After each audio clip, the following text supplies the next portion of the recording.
Assalamualaikum warahmatullahi wabarakatuh. Selamat jumpa kembali sahabat-sahabat viewer dan subscriber channel Tita Misteri.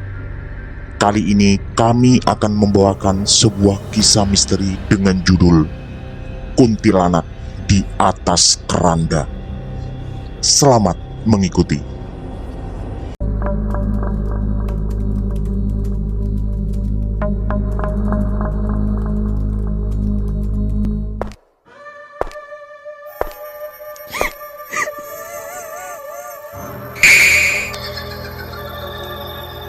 Jangan pernah mengikuti kisah ini sendirian. Kediri, Jawa Timur 2015. Malam ini aku merasa bersyukur karena berhasil memenangkan sebuah pertempuran penting. Mungkin terdengar sederhana, tapi bagiku ini adalah pencapaian istimewa, yaitu berhasil menolak tawaran teman-temanku untuk minum minuman keras. Jujur, penyebabnya bukan karena aku merasa sadar akan dosa atau semacamnya, dan mungkin level diriku masih jauh dari sana. Tapi semua itu karena ada kejadian yang langsung memukul kesadaranku. Sekitar minggu lalu, aku mengalami sesak luar biasa dan rasanya hampir mati setelah minum beramai-ramai dengan teman-temanku. Bukan hanya ketakutan akan kehilangan nyawa dalam kondisi terkutuk seperti itu, tapi aku juga mengalami kejadian menakutkan yang sungguh tak masuk akal. Dalam kondisi mabuk, Didi temanku masih menyodori setengah gelas minuman yang memang menjadi giliranku. Dengan entengnya, dia mengatakan bahwa itu adalah gelas terakhir. Tapi di mataku, wajah Didi sama sekali berbeda. Tak seperti biasanya yang putih mulus, saat itu kepalanya tiba-tiba membesar dan kedua telinganya juga memanjang dan meruncing ke atas. Selain itu, mata Didi terlihat merah menyala dengan sepasang taring menyembul di kedua sudut bibirnya. Entah apa karena belum terlalu mabuk atau karena ketakutan, kesadaranku tiba-tiba muncul dan langsung menolak tawaran itu sambil mengatakan bahwa aku sudah tak sanggup lagi. Tapi yang terjadi berikutnya sungguh jauh di luar perkiraanku. Tejo dan Sumo yang juga menemani kami minum tiba-tiba menghampiri. Awalnya dia terlihat memaksa seperti biasa, tapi entah bagaimana ceritanya, mereka berdua pun mendadak berubah dengan tampilan seperti Didi. Wajah dan bentuk kepala mereka bertiga begitu mirip dan menyeramkan. Sambil terkekeh, Sumo mengatakan, "Ayo minum gelas terakhir, tenang aja, keranda ini sebentar lagi ada isinya." Tentu saja, aku sangat terkejut sekaligus ketakutan. Dan anehnya, sesaat setelah mengucapkan itu, Sumo menunjuk sebuah keranda di sudut kamar Didi, tempat kami minum malam itu. Kebetulan, kamar Didi sudah menjadi semacam markas besar kami ketika berhura-hura, terutama saat kedua orang tuanya pergi keluar kota karena alasan pekerjaan. Rasanya nyawaku tinggal sebentar lagi meninggalkan raga. Dalam kondisi sakit dada karena terlalu banyak minum, ditambah lagi berhadapan dengan pemandangan yang sangat menyeramkan, serta yang tidak kalah penting, tiba-tiba ada keranda di kamar Didi yang ditunjuk oleh Sumo. Aku yang tak berdaya hanya bisa menolak dengan isyarat tangan. Tapi mereka ternyata tetap bersikukuh. Entah siapa yang memulai, tubuh rapuhku diangkat oleh mereka bertiga dan dimasukkan dalam keranda aneh itu. Dan ini yang paling mengerikan. Tepat sesaat sebelum tubuhku benar-benar dimasukkan, ada sesosok wanita setengah bayangan yang tiba-tiba duduk di atas keranda. Dan begitu tubuhku terbaring, posisi sosok itu tepat di atasku. Dalam kengerian yang tak terlukiskan, aku benar-benar tak mengenali siapa sosok aneh itu. Yang ada di pikiranku hanya satu, dia adalah kuntilanak. Tak lama kemudian, sosok itu menoleh ke bawah dan menatap tajam ke arahku. Di mataku, wajahnya begitu jelas, yaitu wajah seorang wanita tua yang penuh luka di sana-sini. Bibirnya kemudian terlihat bergerak dan seperti membentuk sebuah senyuman. Tapi tentu saja, itu hanya menambah rasa takutku. Hal yang juga tidak masuk akal adalah Dodi, Tejo, dan Sumo kemudian terlihat ngobrol akrab dengan sosok itu. Berbagai kemungkinan lalu berkelebat di otakku. Apakah mereka bertiga sudah berteman dengan makhluk itu? Atau aku malam itu terbawa ke alam gaib? Atau yang lebih menakutkan lagi, apakah aku berada di ambang kematian? Upaya untuk berteriak terus-menerus kulakukan, tapi semuanya sia-sia. Telingaku bisa mendengar betapa suaraku sangat keras dan bahkan menggema di kamar Didi yang cukup luas itu. Tapi mereka bertiga dan sosok wanita aneh itu seperti tak peduli dengan itu semua.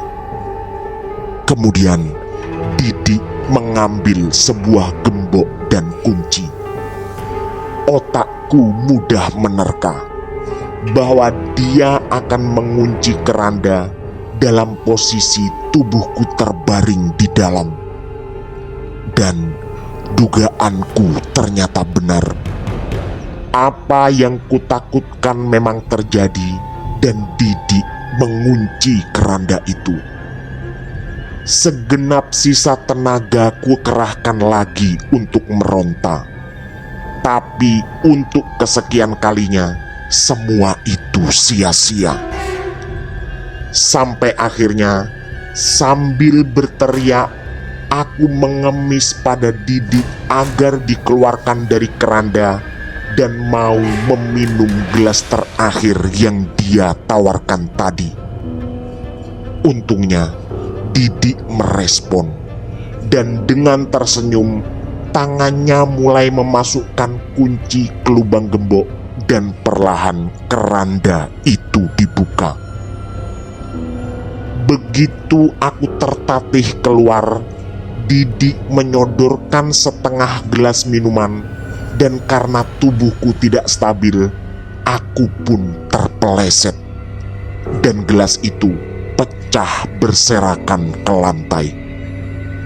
Untungnya, pada saat itu wajah ketiga temanku kembali seperti semula. Dan sosok wanita aneh tadi juga menghilang bersama keranda yang lenyap entah kemana. Didi menatapku tajam karena pasti aku terlihat kebingungan. Tapi karena tak ingin merasa lebih ketakutan lagi, aku pun tak bercerita pada mereka semua. Setelah istirahat sejenak, aku langsung pulang ke rumah. Dan sejak saat itu, aku bersumpah dalam hati bahwa mulai detik ini dan selanjutnya tak akan pernah lagi menyentuh minuman keras, apapun yang terjadi.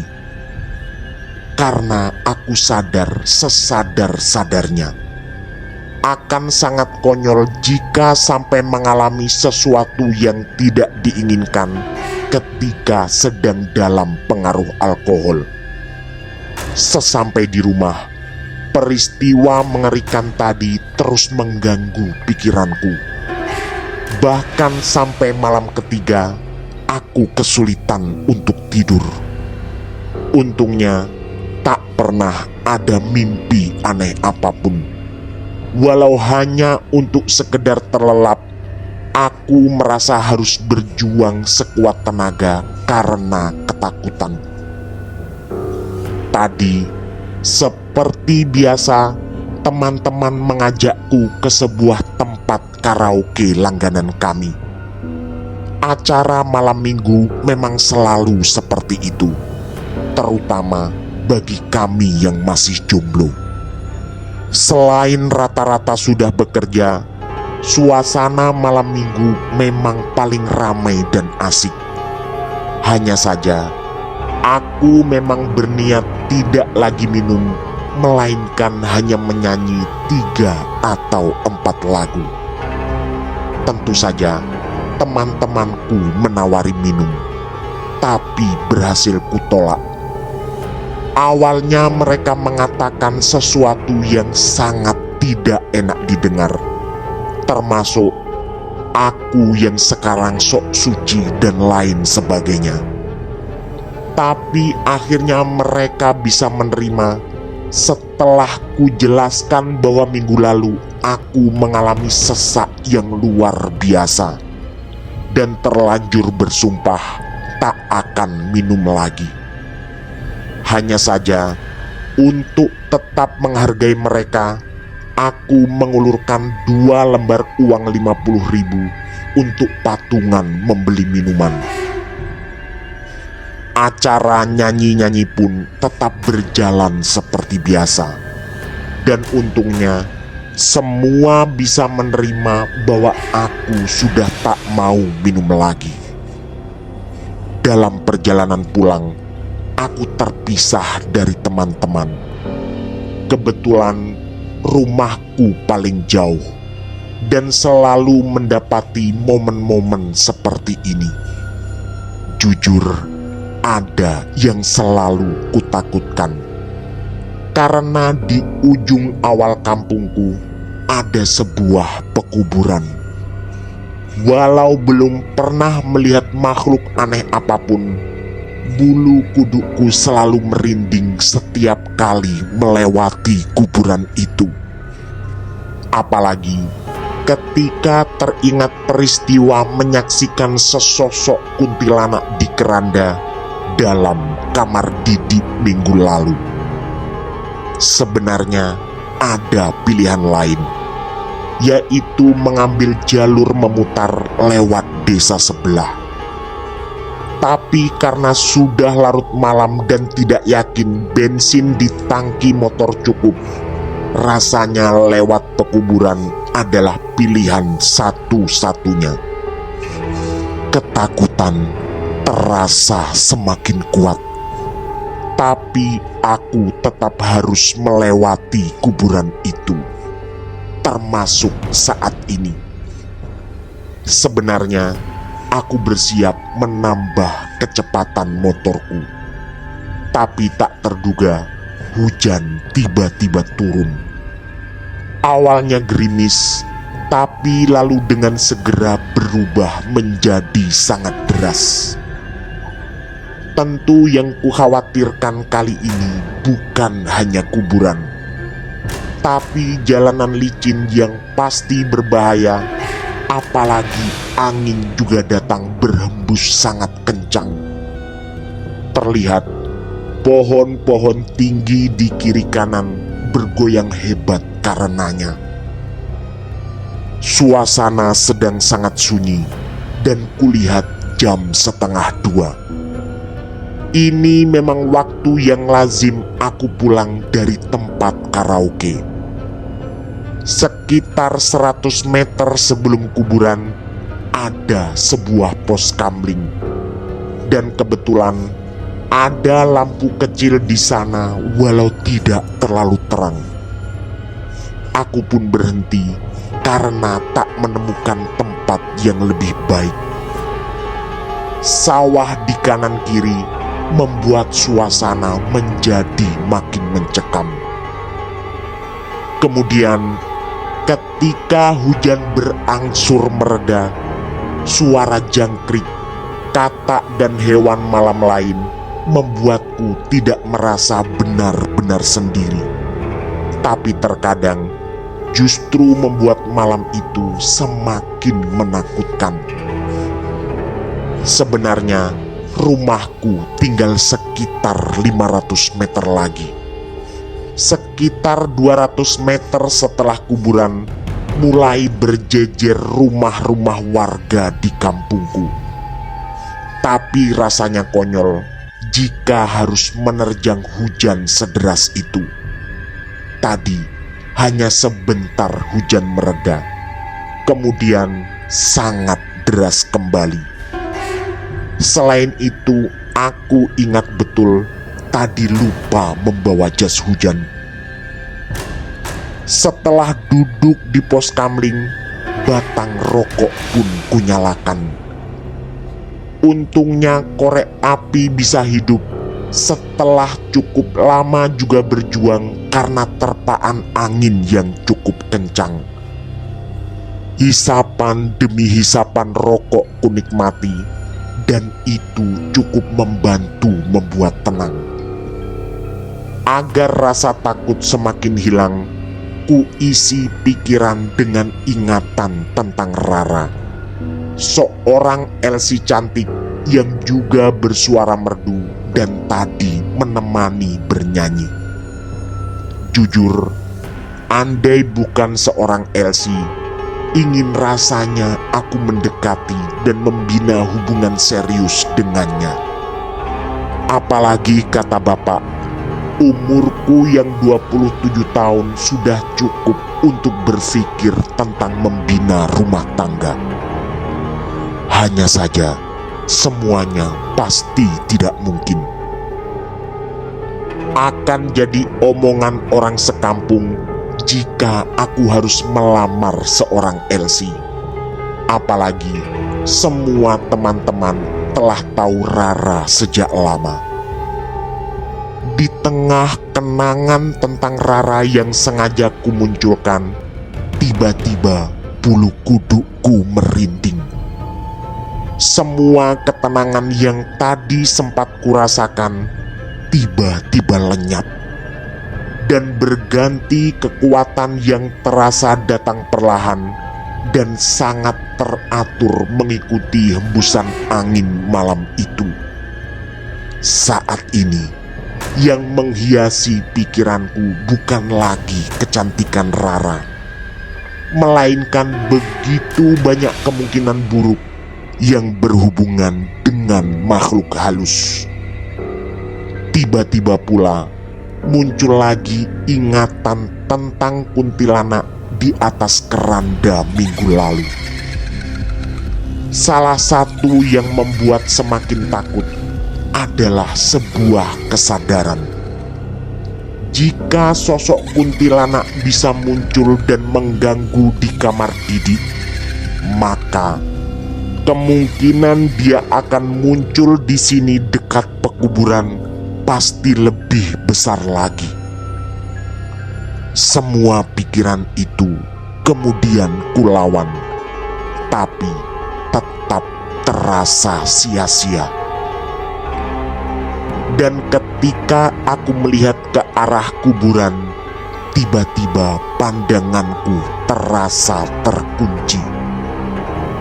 Keranda yang memang diletakkan di sisi dekat jalan tiba-tiba terlihat bergetar hebat.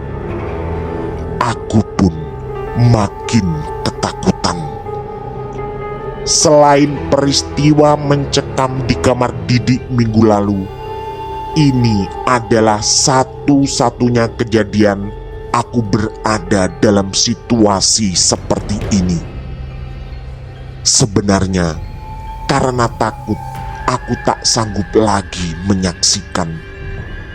Tapi kepalaku seperti tak bisa bergerak. Juga mata yang tak bisa terpejam, rasanya seperti ada kekuatan besar yang memaksa untuk terus memandang keranda itu.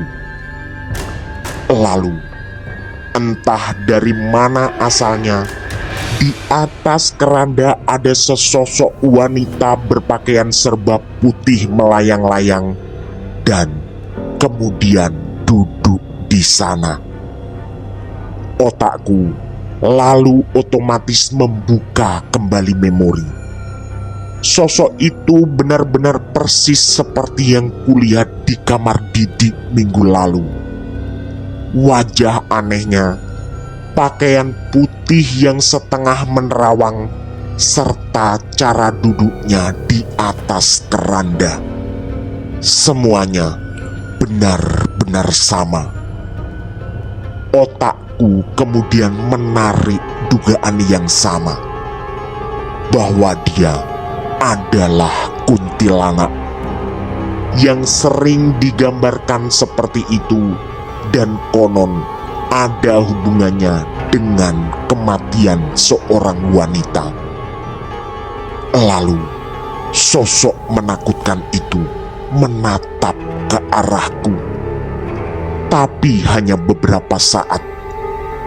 Aku benar-benar tak paham apakah sosok itu tidak merasa terganggu dengan keberadaanku, atau justru sebenarnya dia tidak tahu bahwa aku berada di dalam pos kamling dan sedang melihatnya. Tentu saja tidak ada yang bisa ditanyai tentang kepastian jawabannya. Tak lama kemudian, keranda itu terbuka secara ajaib, dan sosok kuntilanak dengan gesit melompat sambil melayang, lalu membaringkan tubuhnya di sana. Tangan dan kakiku semakin gemetar, apalagi semua sendi masih terasa kaku. Dalam situasi semencekam itu, pikiranku masih bisa menemukan keanehan bahwa sosok itu mungkin adalah hantu. Tapi jika itu benar, apakah dia akan mengalami kematian untuk kedua kalinya? Semua gerakan sosok itu terlihat sangat jelas. Kebetulan terpasang pula beberapa bola lampu di kuburan, termasuk yang tepat di atas keranda, sehingga semuanya terlihat terang dari pos kamling. Tiba-tiba aku teringat sesuatu. Kuraba saku celana untuk mencari handphone. Orang pertama yang ingin kuhubungi adalah bapak.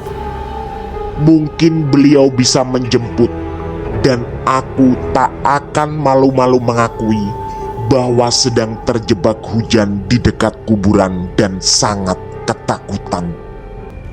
Tapi kesialan lain menimpa. Mungkin karena hujan deras, sinyal sama sekali tidak ada.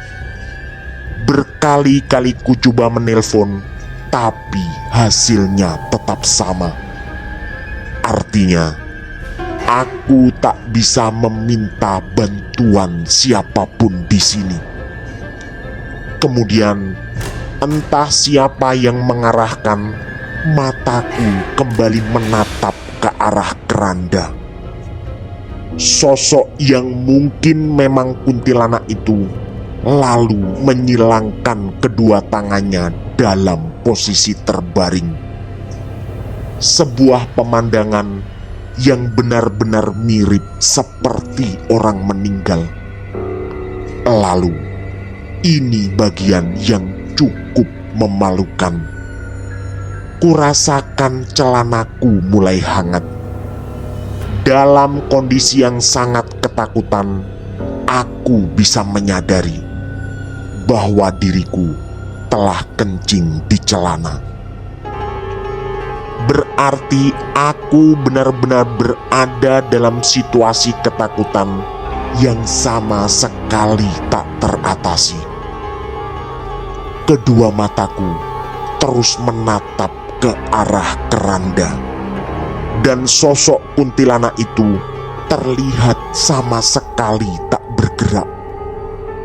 Lalu, entah siapa yang memasang, tiba-tiba tubuhnya telah terbungkus oleh kain kafan dengan ikatan tali pocong di atas kepalanya. Tubuhku semakin gemetar hebat. Apalagi tak lama kemudian, dengan baju pocongnya, sosok itu tiba-tiba bergerak dan kemudian keluar dari keranda. Dia berdiri dan menatap tajam ke arahku. Kesadaranku yang tiba-tiba muncul adalah kuntilanak yang sudah berubah menjadi pocong itu akan menghampiriku. Untungnya, akhirnya aku berhasil melafalkan aneka doa dan perlahan bisa bergerak. Walau tadinya aku ragu, apakah orang sekotor aku pantas berdoa karena baru saja mengikuti teman-teman minum dan menyanyi bersama beberapa cewek. Tak jelas lagi apa yang terjadi di keranda, dan aku pun segera memacu sepeda motor pulang. Ajaibnya, sesaat setelah mesin motor hidup, hujan tiba-tiba berhenti. Ada pertanyaan lain yang juga sangat mengganggu. Jalanan tanah yang kulewati setelah pekuburan semuanya terlihat kering. Tak ada tanda-tanda sama sekali baru turun hujan. Hanya ada dua kemungkinan. Hujan deras tadi hanya lokal dan terjadi di sekitar kuburan. Atau kemungkinan lain yang lebih besar, yaitu kondisi hujan tadi sebenarnya tidak pernah terjadi dan semacam ku alami di alam lain. Apapun itu, aku harus segera pulang. Bahkan andai hujan masih lebat seperti tadi, terjebak hujan deras, tentu lebih baik daripada harus bertahan dalam kondisi mencekam dan didatangi sesosok pocong atau kuntilanak. Sesampai di rumah, dalam kondisi basah kuyup, aku pun berganti baju setelah mandi air hangat. Walau merasa jauh lebih aman, tapi kejadian mengerikan tadi terus menari di otakku. Dan karena ketakutan belum benar-benar hilang, bulu kuduku terus terasa merinding sepanjang sisa malam itu.